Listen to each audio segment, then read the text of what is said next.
Welcome to this QuickBooks Online tutorial for beginners 2019 on when to enter an invoice, when to enter a sales receipt, and when to enter neither in QuickBooks Online. My name is Matt Holtquist with the QuickBooks University, and I want to make this distinction because it's pretty important, especially if you're starting out in QuickBooks. Okay, so a couple definitions first. An invoice is when you have a product or service you sell to a customer, and they're going to pay you at a later date. Okay, so I mean, it could be anything, but again, an invoice is simply when you send a bill to a customer for a product or service that you have provided to them, and they're going to pay you at a later date. All right, a sales receipt is when they pay you immediately. All right, so they come into a store, for example, in a point of sale or a retail store, and they buy something and they pay you right then. That's going to be a sales receipt. And again, an invoice is when they're going to pay you at a later date. So let me just go through. They look identical within QuickBooks Online. So let's go to the Quick Create menu here. And you'll see here you have an option for an invoice. All right. Now, when you accumulate time, you can have that show up because if you just assign it to that customer, it's going to show up over here on the right-hand side that you can just add to the invoice. Okay, but let's say we are just selling something. We're going to choose Amy's Bird Sanctuary. So you see there's some time that shows up. So you can add this to the invoice. There's billable time. Okay, but let's say we are also going to charge her for some gardening. Okay, and there are, let's say, 4 of them, and the rate is $25.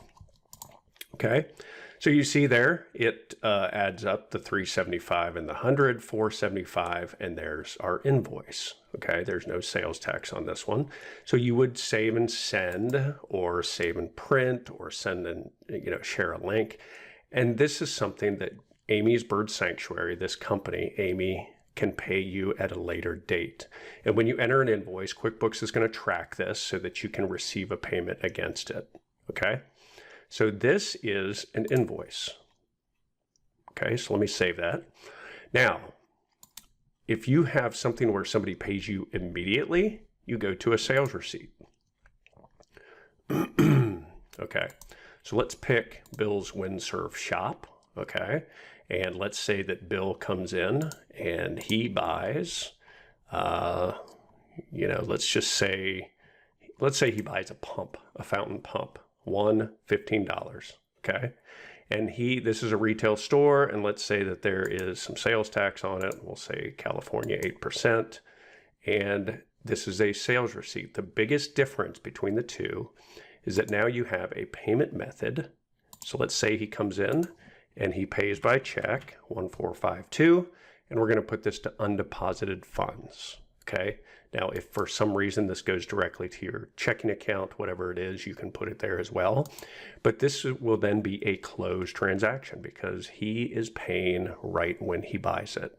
Okay, so you can save and send or just save and close. All right, so again, that money is coming in immediately. Okay, so now when would you not record either one? Well, this is going to be when you have bank feed set up or you have a link. Okay, you're going to be setting up a link between certain services in your QuickBooks file. Okay, for example, if you have a link with Square transactions or Stripe or PayPal or Amazon or something like that, some kind of online service or even a point of sale service that is going to link and record the sales for you. Okay. This is one benefit of QuickBooks Online is that, when you have these links set up, you don't have to record every single transaction. Now, generally, this is just going to be for point of sale type services or sales receipt type services, okay? So if you're mobile and you accept, Square payments and you swipe the card and Square will interact with QuickBooks Online and will record that sales receipt for you. And it's going to record the payment, etc. Okay. So in that case, you don't need to go in and do a sales receipt or an invoice. It's going to come in automatically for you. So you want to be careful that you don't duplicate these transactions. And then You also want to be able to match up the bank feed transaction with the Square, Stripe, or PayPal, or whatever it is, to make sure that it matches the transaction that was brought into QuickBooks from the link. Okay, so it can get a little bit confusing. But the important thing here, really just to remember, is that an invoice is for when a customer is going to pay you later for any product or service, or even an expense reimbursement. You're going to send this to them and they have to physically pay you to close it out. A sales receipt is going to be when you're getting paid immediately at the time of that transaction. Okay.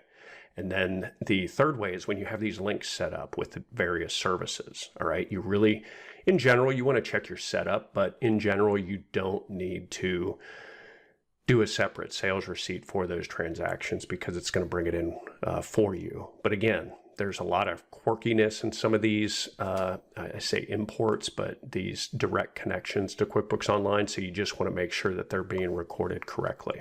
Okay. If you have any questions or comments, please feel free to leave them below. Happy to answer them for you.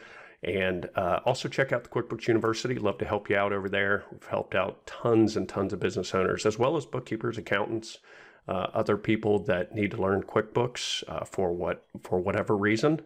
The website over there is qbuniversity.org.